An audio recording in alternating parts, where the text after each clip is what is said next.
And you don't even need me now, 'cause this is just a Kirblog that you used to know.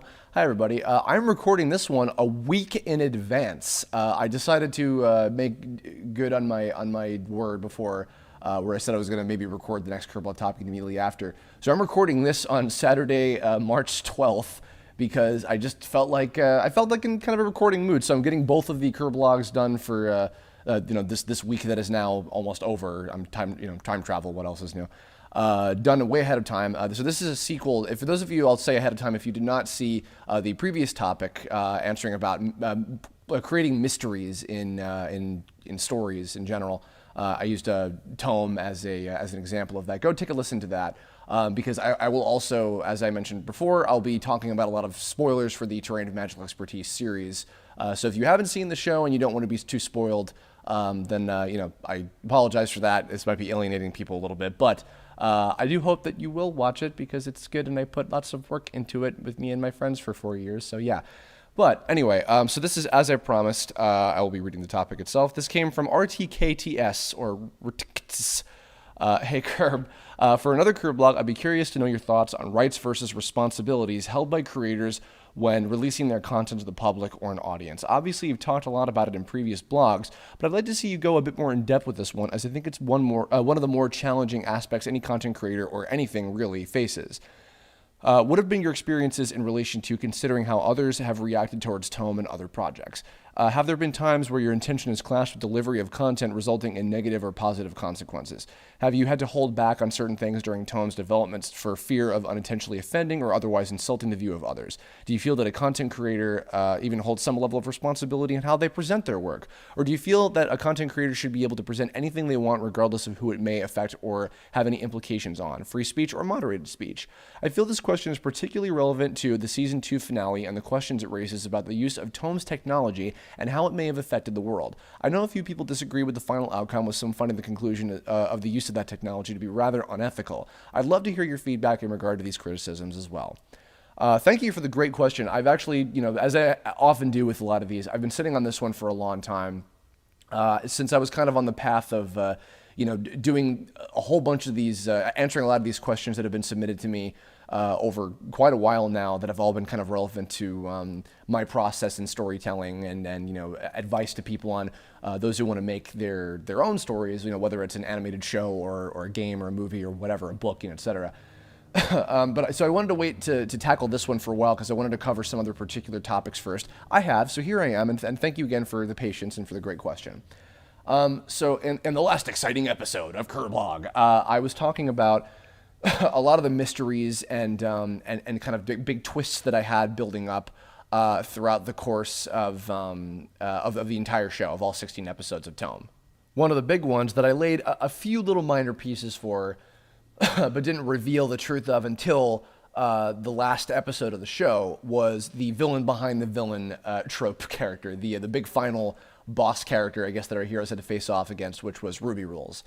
Just to repeat briefly, what I wanted to do was I wanted to have another character because I wanted Zeto and Kizuna to still be characters that weren't technically like antagonists in terms of like they weren't villainous figures. They definitely had their own agendas, and whether or not they were making the right choices is entirely up to the viewer's discretion, because it could be very easily said that they, were making a lot of gray, they were in a very gray area of like, is this ethical? Is this the right thing to do? Like, we're trying to do something right, but we don't know if that's the case, kind of thing, And while Ruby Rules, or rather while the character, whoever it was going to be that was, behind them, I had planned for their motivation to be what it was, in that the point of what they were trying to do is to find the forbidden power so they could control Softy and use basically the advanced artificial intelligence that makes up Softy's code to revolutionize technology for the entire world. Because they personally felt that was the right thing to do, that the other Net Kings, the programmers that created Tome, weren't utilizing, because they decided to treat Softy, this thing that they had basically accidentally created, as a living being, and not as a not as a computer program, not as like this piece of technology, more or less. I wanted to have a character like that, and I wanted to leave that revelation until towards the end of the entire story. Originally in TV Tome Adventures, the character behind Zeto, particularly who was the leader of the hackers in that version, exclusively, was EXE or exec as people know him in Tome. I specifically did not want to make that character be the one a second time. So I planned for it to be a different Net King, and I thought that Ruby Rules being a shapeshifter character, some kind of interesting things could happen with that, and I could, and also just the sort of like trickster, like almost Loki. Not like I wasn't influenced by Loki because the Marvel movies weren't even out at that time when I was coming up with the story. But I mean, in that sort of like character archetype, I thought it'd be kind of interesting to go with that sort of route. So I chose him to be that character. So the thing is. And I also talked about this briefly in the last episode. I mentioned how Liz, my script supervisor, who is a big reason why the show was as good as it was, because a lot of the ideas that she had come up with and integrated into the episode scripts and everything, and the overall plot of the show were a major help. But this is the truth, is that we definitely butted heads a lot on the big reveal of Ruby Rules in the final episode. She personally, and this is not a judgment against her. This is just I wanted to tell the story because I feel that it's important and interesting and has to do with the topic at hand. Liz felt that, first of all, it was not going to be a satisfying mystery to unveil. She felt that it was too big of a risk of like alienating everybody, or like it being something that would it wouldn't be satisfying in the end, more or less. And again, to her credit, there are a few people that I saw that were not satisfied by that idea, and thought that it was very out of nowhere, or that it even came off like it was just I pulled out of my ass at the last second. And and that's entirely down to I was the one who fought to keep that idea, as opposed to other ones that we did play with. She and I went back and forth and came up with some other alternatives for how the finale was going to go. I mentioned stuff like maybe having Kizuna be the big final villain, or maybe Neo Mutant. Actually, I think one I didn't mention last time was just having the final battle against the Shadow Guard beast infected by the virus being the final fight, and that was going to be it. But I personally wanted to go with this idea and this motivation of this character wanting to utilize Softy's technology for that particular reason. And to be fair too, and by fair I mean like to, kind of call myself out on whether it was a good idea or not, because it is entirely up for debate.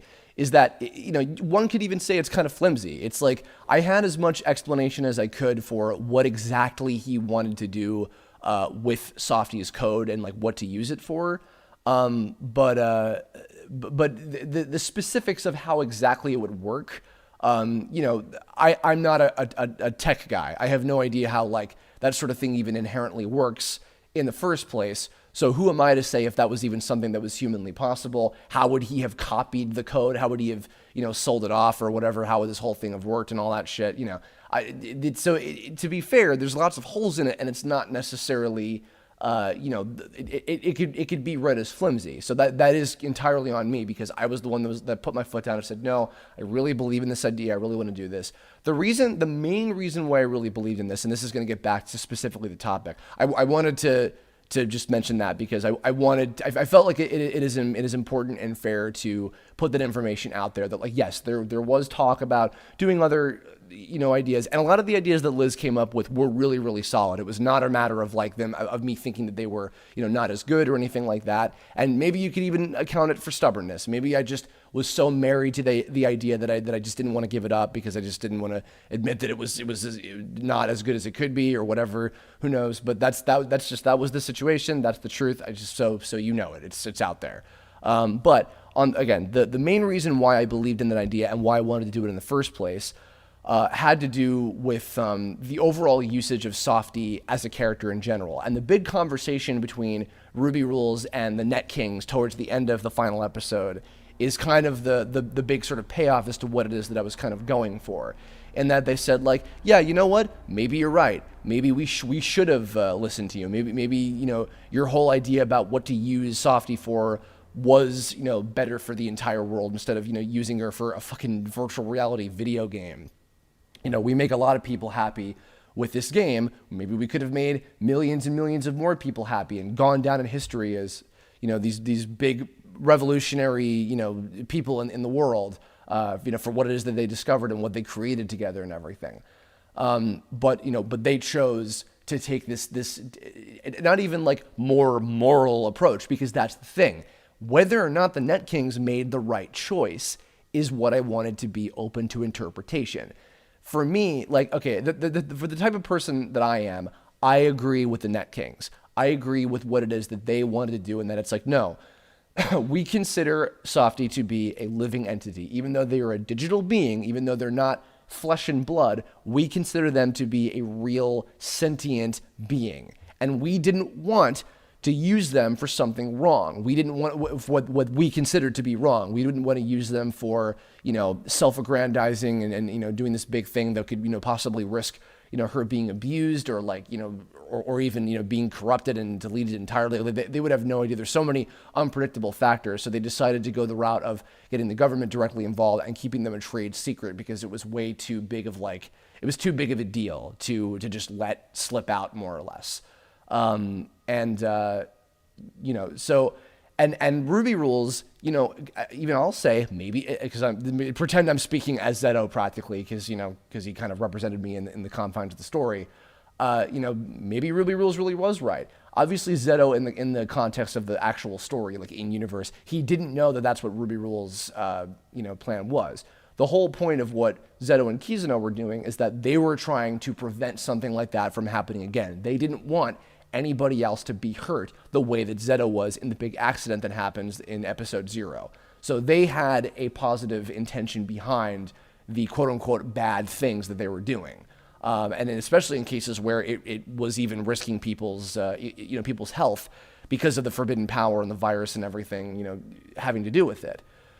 Ruby Rules, in his case, was like, no, I don't care. It doesn't matter to me. Like, I don't care who I have to step on, because I believe that this is for the greater good. This is for the benefit of all mankind. And, these stupid people that I worked with are holding this idea back. I'm not okay with this, and therefore I can't trust them. Like that, I mentioned this about in the storytelling process one, that when I realized I didn't really have like a guiding theme about telling. I think that the one that I kind of discovered in retrospect is trust. Ruby Rules didn't trust the Net Kings. He didn't trust Zeto and Kizuna. Zeto and Kizuna didn't trust anybody else. Like in the case of Zeto / Kerbifer, he didn't trust his friends with the information of what was going on. But meanwhile, all of the main good guy characters did trust each other. And it was that trust between them that allowed them to triumph over evil and etc. kind of thing. So that was kind of what the result of that was. And that final conversation in episode 15, and ultimately what happened to Ruby Rules, and ultimately what may happen, in we don't know for sure what happened after that, but the fact that there are consequences to this, and everybody's going to have to pay in some way, shape, or form as to how this happens, sort of thing. That was kind of the more sort of like open up to interpretation sort of thing that I wanted to do with the last part of the story. And again, whether it was the best route that it could have gone, because I am very grateful for the response that we got at the anime convention that we showed it at, and just the general comments we got on the last episode, and even actually to say this too, Liz in the end, for all the understandable disagreements that she had with the story, she still thought episode 15 was very well executed and it worked. And I was very grateful and was very, very happy when I got, when we were all together, a bunch of us at the convention, I got the message from her saying like, hey, like you did a really good job on this, and you guys worked really hard, and I'm really satisfied with it and everything. Like that did make me happy. But again, she could have been right the whole time. It's very, very possible that, and I actually, I think I also mentioned this before in the Taking Criticism Kirblog, because her different ideas were for the sake of, listen, I don't think that this is as good as it could be, and I think that these ideas might be better. Let's develop this. And I ultimately went with what it is that I believed in, and and whether or not it was the best that it could have been is just like the idea that I wanted to stick with. That's open entirely to your guys' interpretation. And that's kind of the crux of what this whole topic kind of is talking about in this question that I've been sitting on from Rutikitsa. Is that I can intend whatever it is that I want in what it is that I create. I can have this whole idea of what the moral is and what the lesson is and what the characters are supposed to be going through and what is meant to be hopefully the satisfying reaction that gets that I'm supposed to get from it, but I don't know what the reaction is going to be. I can only do what I believe in and what I think is the best for and this is not just for Tone, this is for anything that I make. What I believe is the best experience of the story and what the most amount of people are going to get out of it in the long run. And that's, but whether or not it actually is effective, whether or not it works is entirely up to what the response is. That's part of the reason why, as a kid, I didn't always fully agree. And this more has to do with work and not just yourself as a person, but it's part of the reason why I didn't always agree with the idea of like, you shouldn't care about so much what people think of you, or you should just make whatever you want and not care about what other people think of it. That's not necessarily true, because for one thing, again, that goes back to a lot of the points I made about the taking criticism topic that I talked about a little while ago. But more importantly, it has to do with like, well, if you're making something that is a consumable piece of media, like a story experience that other people are going to, to watch or play or read or whatever, you want it to be something that is good in the way, or elicits some kind of positive experience, in the long run. Because I think like, well, what if I'm writing like a really depressing or like a really scary movie, and the point is to make you feel bad? It's like, well, even so, if that's still like with an intention of like having an impact on your audience in some way or whatever, I don't write those type of stories, so I wouldn't know how that sort of thing goes. But my intention, like I've always said, is it's about leaving as positive of an impact on people as possible. I've been talking about this, especially with Tome, for quite a while now, and that is truly the case. And that's the reason why I do think about the audience reaction. And, because I'll have little things like, okay, like I had the bit about Archie, right? A lot of people got upset about Archie being like, quote unquote, killed off in like the first part of the tournament. I wasn't trying to build him up like he was some big major character that was going to be like the sixth ranger of the crew or whatever. But a lot of people got upset about that. And I admit, that was like, haha, like this is going to be funny. It's kind of a gag. And I did think it was amusing that like everybody was so like, oh man, how could you do that? I liked him. Like it was funny, but not in like a haha, I'm torturing my audience kind of way. Like not like that. But that's what I mean is like, I do think about how all of that stuff is going to impact the people that are watching and giving enough of a shit to experience what it is that I've crafted as a story in general, and especially with the help of so many people that I've had on board, the production that is. Now, in terms of the reaction itself, I actually don't think I've talked about this in like a while now. I have like a long time ago probably, but one of the first big things that was actually making me have a lot of doubt in what I was doing, and this is part of the reason why I brought Liz on as the script supervisor in the first place, and part of also why I have so much to thank her for, because the changes that she helped make to Flame Girl as a character really, really helped. When episode 3 came out, and a lot of people did like episode 3 in the long run, like it actually did better than episode 2 did, like when it first came out. But I and a lot of my colleagues were kind of dissatisfied with what happened with Flamey as a character, because the way okay, here's the thing. I'll talk about intention first and then the reaction. The intention in that episode was that I was building the fact that both Flamey and Alpha had a thing for each other, and they were a little like, cutely awkward about it. I had the scenes in the beginning of that episode showing them talking about each other to their friends. Flamey was talking about Alpha to Saturn Diva and Whitey, and Alpha was talking to Nylock about Flamey. I think I said that right? Yes. But, I even had, I tried to set it up in a way that it was like we were seeing in the middle of a longer conversation with Flamey first between her and her two friends, that we were just seeing the part where she happened to be talking about Alpha to them. Like before that and after that, they were talking about other stuff or whatever, right? But unfortunately what happened was, because I opened the episode with that, and I had that conversation go on for quite a while, it came off as making Flame Girl seem like another leading token girl character who is only defined by her relationship to the main guy. And that was absolutely not my intention, but unfortunately, that's how it came off to a lot of people. So I had a lot of doubts in whether or not, like, oh no, like, have I already, like, set myself up for failure with this? And then especially because I think I've said before about how the episode 7 original script was fucking atrocious.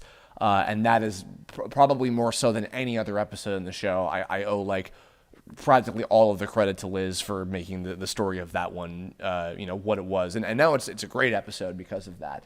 And it's because of the development that we gave to Flamey and expanding upon stuff that I was already intending, because I did intend for her to have this whole thing with like, her ties with Neo Mutant in person, and like, her being offered to work at the Debuggers organization and everything.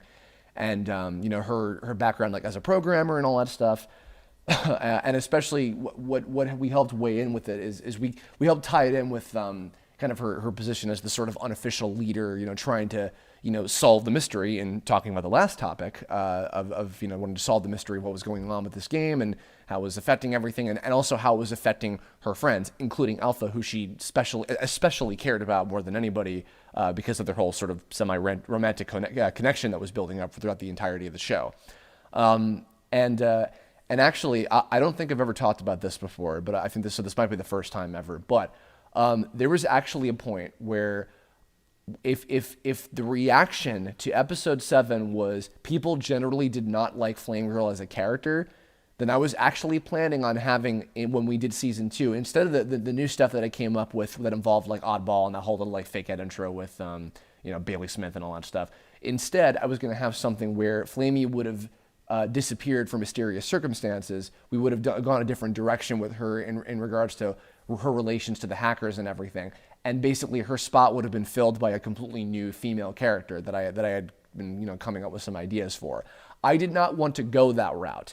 But I had it as a backup plan just in case, like, okay, if people really cannot stand Stephanie as a character in the long run, then I want to go in a bit of a different direction. But I'm really, really glad that I didn't. I'm glad that it's because the reaction that everybody had was positive. People liked where the arc was going. They seemed to like Flamey as a character. Flamey actually has the most amount of fan art of, I think, any individual Tome character, which is kind of incredible, and I'm very humbling. But yeah, I think that a lot of that is majorly in thanks to the stuff that Liz contributed and helping to expand upon her character and make her just a better like story experience like overall for everybody. So I can't thank her enough for that. I don't know if she'll ever hear this Kirblog, but just in general, I wanted to give those ups out. But yeah, so that's an example where the reaction to the show from the audience directly had to do with, okay, I have to think harder about my decisions. I have to think harder about exactly what I'm doing with these characters. And this particular character, specifically, like, what am I going to do with them that will work better? Now, on kind of a different kind of part of this question is negative reaction in terms of like controversial stuff. I will say, and I talked a little bit about this before. I think I had a whole like paragraph about this in one of the Fact Bubble specials about a certain joke that I had in episode 5 about Suzaku and Shogun, where Alpha's like, so which one of you tops? That was something that in retrospect I was like, ooh, that might have been a little like not okay. That might have come off as like maybe even a little like mean or like even hateful to the LBGT community. Because I wasn't trying to imply anything negative about like, haha, they might be gay or whatever. It's like not at all. But that was the thing, is I felt the need to, okay, you know what? I should probably have just a little something in this here, just to explain like what the mentality behind the joke was. And, now granted, that doesn't excuse it. Having an ancillary piece of behind the scenes information on this one obscure video for a particular episode of Tome, that doesn't excuse the fact that like if that did upset somebody, then that's entirely my fault. That was my joke that I made off the cuff that I just thought was like, oh, haha, this is funny, and it's not taking itself too seriously. And even if like I'm not playing this card like, super seriously, but it's like, no, but my gay friends said it was okay. They thought it was funny, so it's okay, then it's fine, and nobody should be offended at it. Like, no, that doesn't excuse it either. Like if anybody of the homosexual orientation was offended by that joke, you have every right to be, and I absolutely apologize for doing that. That is not the only example of that sort of thing, being in something that I've produced. I honestly am embarrassed by some of the jokes that I had in a lot of my earlier stuff from Newgrounds. Even on the note of like the jokes at the expense of gay people. I mean, like there's probably tons of shit like that, littered around Parody Rangers and and the Nintendo collabs, and I mean Brawl taunts, like God Almighty. I mean, like Kira and I, like we look back at a lot of those jokes and we're just like, oh God, why, you know, and I won't say specific ones just because I don't even want to think about it, but that's what I mean is like, I look back on that now and it's like, if anybody wanted to go find that and point to that and be like, hey, that wasn't okay, I fully take responsibility. Like, 'cause, again, to address this part of the question, it's like, yeah, I did that. I did this stupid thing in this piece of media that I released to the world, and that was dumb, and I'm sorry, and what, you know, whether I meant it or not, you know, it doesn't matter. Like, it's still, if it offended, then I apologize. On the case of like, you know, freedom to create whatever, you know, people should be allowed to present and create whatever it is that they want, you know, regardless of who it may affect or whatever. I do think that there is a responsibility that has to be kept. While I believe in freedom of creation, because that was something that I fought for on Newgrounds, was when there was this movement of like people, you know, hating on those who did parodies, you know, which granted, while I do push for people to try and do their own original stuff first and foremost over, you know, doing a parody, what I still will say is I think people are free to do whatever it is that they want. If they want to start out doing parodies, if they want to just do something on the side because they think it's fun or whatever, I completely understand that. And I'm not going to rip on you for doing that. And that's part of the reason why I think I said this on a really old Kirblog by this point about but just my feelings on Newgrounds in general. Newgrounds was a place of freedom for all things creatively: animation, games, music, art, whatever. You know, it was supposed to be no judgment. Unfortunately, there was judgment because of just kind of how the community was built or whatever. But it was meant to be, it was meant to be like you could just make whatever you want and put it out there and not have to put any pressure on yourself or whatever. And that's true. But I think that there is definitely like you have to be self-aware of like, okay, how is this going to go? How is this going to, you know, because if the point is, like I said earlier, on like, okay, people are going to be watching and experiencing this thing that I've made, then you have to still think about that. So if you're just going to put like, you know, a bunch of foul language or like, you know, hate speeches or, you know, or gross, like you know, gore or like, you know, whatever, like nudity and sex or something in it, you know, and it's just like without some kind of actual purpose, then, you know, even if it's just to make people laugh, like what you think will make people laugh, then, you know, then you're not even really thinking about it. You're just doing it for the sake of doing it. Or, you know, it might be just for shock value or just to amuse yourself. And it's like, I don't know if there's much value in that necessarily. That's, I guess maybe that could be a whole other topic in and of itself. But the other thing is, especially when you're a public figure and you have a lot of eyes on you and you know, it's kind of just like a double-edged sword. It's like, when you become like well known to any extent, whether like you get 1 million followers or, you know, 100,000 followers or 10 followers or whatever, if anybody knows who you are and you have people that are, especially like whether they're looking up to you or even if they're just watching and following what it is that you're doing and they don't know all the full behind the scenes stuff because they're not required to, you know, it just becomes complicated because like, you know, on one hand you you are a consumable piece of media that is open to be judged and crucified for any mistake that you make, whether as a person or through your work, kind of thing, right? You know, I was talking before about how you know, how you or how I in this case, you know, I didn't know what the response was going to be, and I went through with the decisions that I made and all the things that I created, and they impacted the way and the people in the way that they did. Which, you know, on the positive note, back on the other hand, is that that's the opportunity that I have in a very great way, is that I can leave a great impact on people with the power of my creativity, and that's what the intention, as the crux of this is supposed to be. The intention is to leave a positive impact through a very powerful and meaningful story experience that I put a lot of time and emotion and effort into, you know, making as good as I perceive it to be. But then back on the negative hand against the positive hand, you know, if you screw up, I believe that you are, you know, to a certain extent, I think, you know, it's fair for people to get down on you. You know, because I think part of it is that it has to do with like taking the proper feedback and criticism so that you can, you know, do better next time, whether that has to do with the person that you are or the stuff that you produce or whatever kind of thing, it's all coming from some place of like logic. I mean, if people are going to treat you like shit for no good reason, then like, yeah, that's fucked up. But if people are like, hey man, that wasn't cool what you did, or hey, that was unnecessary, or like, oh, why couldn't this have been, how it played out or whatever kind of thing. It's a case by case basis and that sort of way. But I'm saying is like, it's fair for people to feel that way and to react in whatever way that they want to react. You can't control that. I talked a lot about this too, I think in probably many topics, and particularly the surviving high school one I had a little while ago, about how you can't change how other people feel or think, and especially not about you.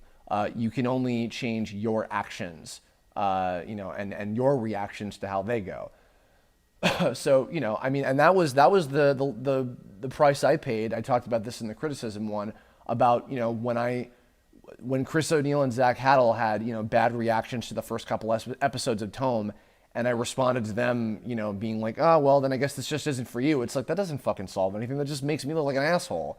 When I was perceiving, oh, you guys are acting like assholes to me, it's like, no, I made myself look like an asshole and nothing was accomplished out of that. To which then, again, I tried to rectify by going to them for advice from episode 3 onward, and then that was part of why I had the little cameo with them in episode 7 as kind of thanks to, hey, we buried the hatchet, like we have a better understanding of each other and how this whole thing goes now, sort of thing, and it was nice. So yeah, but yeah, so I mean, it was Tome was a really big, in a lot of different ways. It was a big learning experience, probably the biggest I've ever had for my own creative work. In terms of like, getting direct feedback and like getting the opinions and the criticisms of others, and managing the responsibility of, it's the biggest thing that I had. Because in the case of like, I was talking earlier about like my Newground stuff. In the case of the Nintendo collabs, like for instance, like that was a collective effort by a lot of different people. And even Parody Rangers, which was all me. I mean, that was just like, it was just the entertainment. It was either like it made you laugh or it didn't. And, if it either offended you or it didn't, kind of thing. It was very cut and dry, but Tome was something a little bit more deeper, where it was, it was meant to be a big positive like story experience, the type of thing that I had always wanted to do with my personal work, and so through the 4 years that we worked on it, I learned a lot more about how this sort of thing goes with creator and viewership interaction as well. I won't prattle on and on because I know I've said this also 1,000 times, but part of that is why I'm so thankful to the people who helped me make the show happen, and that includes its audience. Both the crew and the audience are part of why I was able to come such a long way from episode 1 to episode 15, and everything else in between that as well. It was really an incredible experience, and it's also what's led me now to, again, why, and I apologize for why there's been no like new animated content for a while. It's because all the stuff that I've learned from Tome and more is why I'm really focusing on honing my craft and becoming better at what it is that I want to do in the future, and even also as like my tastes evolve, to bring you a better and a bigger and better story experience on whatever it is that comes next, whether it's tone related or balancing act or whatever. Who knows what it is that's going to come next? I don't even know 100% for sure, but I want it to be better. I want to progress, and part of that is because of my intention. Again, to stay on topic, my intention is to tell deeper stories, to tell more impactful stories, and things that will reach wider amounts of people and not in terms of like bigger and like amass a bigger fan base and a bigger viewership or whatever. Not even in that way, but I mean like things that are more like understandably relatable between everyone, and things that are necessary, that should be tackled, that maybe haven't been tackled as much as they should in other pieces of media, etc.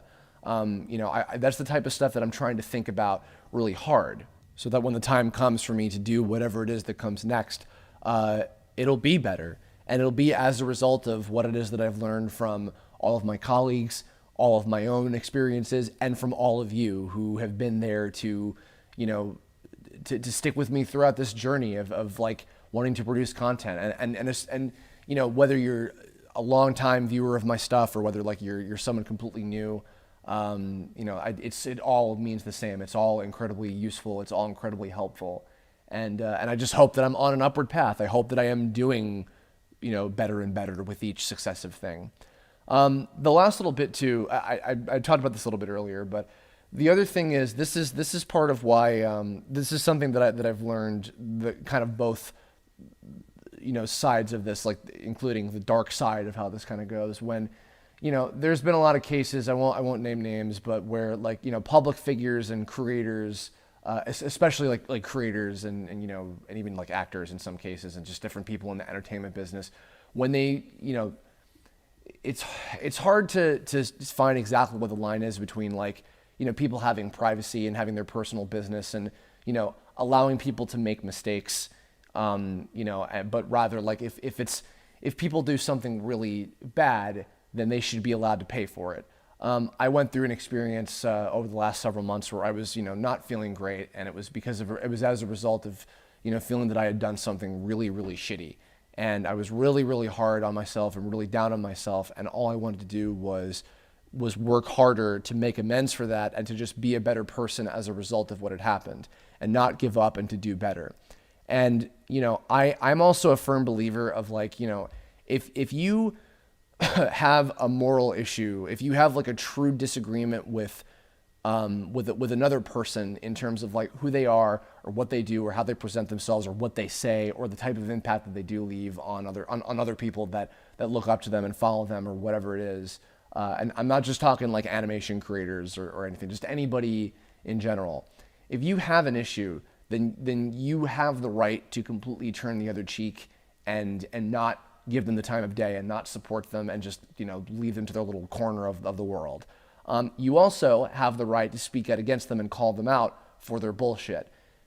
What the line is for that has definitely, it's become harder to determine in the last several years because of how, like Tumblr culture is, and like, just not even Tumblr specifically, I shouldn't say that. I mean like the internet in general, and just how kind of like social interaction has changed, and like, immediately finding out information about people, and then, whether that's an invasion of privacy or whether like it's something that needs to be shared with everybody, et cetera, kind of thing.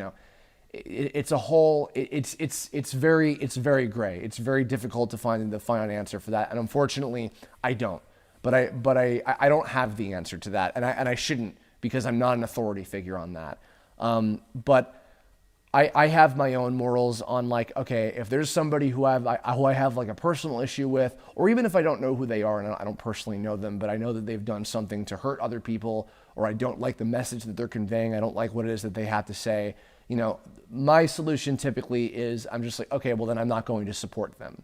I'm not often the type of person who likes to speak out against another person. This is getting kind of off topic, but it's still relevant to what, the whole intention reaction kind of thing, and more or less. It has to do with kind of what my moral sensibilities are on this whole subject. There's very rare times I can think of where I've gone out of my way to, to speak out against someone who I believe has done something wrong.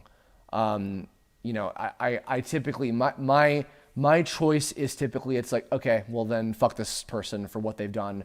I'm not even going to give them the time of day. And I'm not going to support them, and I'm not going to support their endeavors, and and they don't get my attention, they don't get my monetary support, they don't get my anything, kind of thing. That's typically how I go about that. But I also believe that people do have the right to speak out against people that they believe are doing something wrong and should be stopped, or people should be warned about them, or and I'll say right here and right now, that goes for me. I'm gonna put this out here for everybody. My intention is, as I've said time and time again in the last 40 minutes now that we're running on, my intention is to be as positive of an influence on people as possible. But if you go looking, you can find bad things that I have done. You can find bad things that I have said. And I'm not even talking about my cartoons. If you really go hunting, you can find that stuff. And you are, and I don't mean this sarcastically at all, I promise. You are absolutely free to make your own judgments, and they can be negative. You are completely entitled to feel that. And if that's the case, if you don't want anything to do with me, if you don't want to support what I do, if you don't believe me to be a good person in the entertainment world, of online shit or whatever it is you want to determine this as, you have every right to not want to be part of that. And that's not even like, oh, you have I don't mean that like you have my permission to not, or whatever. No, I mean like, I'm saying like, please, like, if you feel that way, if anything, I wouldn't want you to waste your time on me. Just like I wouldn't want to waste my time on somebody that I have that type of issue with. And again, it's even possible, like, anybody who feels that way, that hears this, like, if they would even listen to me rant on for 40 fucking minutes about this kind of thing, they could read that as disingenuous. They could read that as, oh, I'm just fishing for people to, like, no, Chris, you're a good person. We believe in you. Why would you ever think that? Why would anybody ever think that? No, there are people who think that, and they're perfectly in the right to think that. My goal is to be a good person, make good entertainment that leaves good, positive impacts on the people who care enough that I appreciate to watch and enjoy and experience what it is that I have created and shared with the world as a whole. Not to sound too like fucking airy fairy, like hippy dippy about it or whatever, but that is my like mantra, I guess. If I don't even know if that's the right word, but that's what I'm all about. I guess I'll say. And I've proven otherwise. And I've done stupid things. I've hurt people. I've made enemies with people. And it's out there. And the evidence of that is all out there. And you can find it if you go looking hard enough, and if you ask around, and if you see the right things about it, like, you'll know. You can find out the answers to that stuff. And if you want to go looking for it, you can. That's the blessing / curse of the internet. There's nothing I can do about it. There's nothing I should do about it. I'm not out to go and hide my tragic checkered past of, like, I did brawl taunts once or whatever. It's like, or worse things than that. But you know what I mean. Like, that's not what my intention is either. So yeah, that's a little off topic, and I was debating including that in any video at any point in time. I felt that it was like relatively relevant to to what this was asking of. So I just said relatively relevant. So clearly I'm getting tired and I need to wrap this up. I hope that this does answer the question in as many ways as possible and has covered as many different bases as I could. I just kind of hit the record button and just let this go. I didn't know how long this one was going to run for. I hope that this answered your question. I'm sorry, I also don't know how to pronounce your screen name right. Thanks for being so patient as well. I think that is gonna wrap us up. So, in the comments below, tell me all your thoughts about all of this. Every and any part of this entire thing that I've covered, because there's a whole lot. But I want to know. I want to know your thoughts on both how it's been, even what it has to do with me and my work. If you want to express anything with just work in general as well, and and kind of the main part of the topic with, like, the intention of something and, like, your thoughts on it or whatever. If you want to talk about, maybe some issues that, or things that you disagree with on Tome or anything like that, or anything that I've done before, I'm really curious. Leave your thoughts. Again, I do always read these comments. I do keep up with everything, and I do care about what you all have to say. So, let me know. And I don't know what the next one's going to be. So keep the topics rolling. I've got still plenty more where that came from, and I've been really enjoying doing all these. But I'm still open to many, many more. So if you have future Kirblog idea topics, leave a comment about that, and hopefully I will get to them as soon as I possibly can. But in the meantime, thank you all very much for listening, and I will catch you all later. Bye-bye.